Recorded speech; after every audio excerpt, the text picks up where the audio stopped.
Hey, what's up mga kaguro? Okay, so ito palang vlog na to ay para sa Silver Founding Anniversary ng alma mater ko, Alimanguwa National High School. At hindi ko man nakuha lahat yung as in yung buong event, pero somehow papakita ko sa inyo, lalo na sa aking mga ka-alumni, yung ating school. At I'm very thankful to be one of their guests.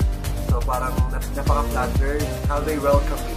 And nagpapasalamat po ako sa kanilang principal, si Ma'am Luz Lebara, sa aking math teacher na talagang isa sa mga idol ko, si Ma'am Ajon, hi! And also, Ma'am, ano pa ba? Ma'am Parcon, Ma'am Pano, sanay mo nakita kong Salcedo, ayan. At nandun pa rin sila ngayon sa school na yon. Napakasaya. At sana lang nagkaroon ko ng time, pero dahil nami-practice kami ng Paduklan Choir sa school ko, kaya sorry guys, hindi ko talaga napanood yung buong event. I'm very looking forward for the next founding anniversary. Hopefully, makita ko na ng buo yung inyo pong event. Ayan. So, yan muna at tignan natin kung ano nga ba yung nangyari. So, ito yun.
Ngayon sa Silver Founding Anniversary ng Alimanguwa National High School, ang dati nating school.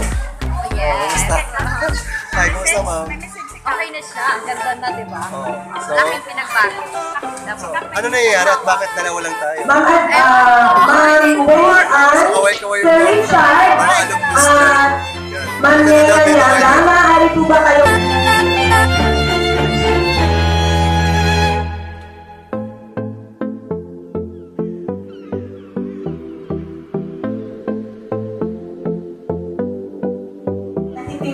Or Silver Founding Anniversary ng Alimanguwa National High School.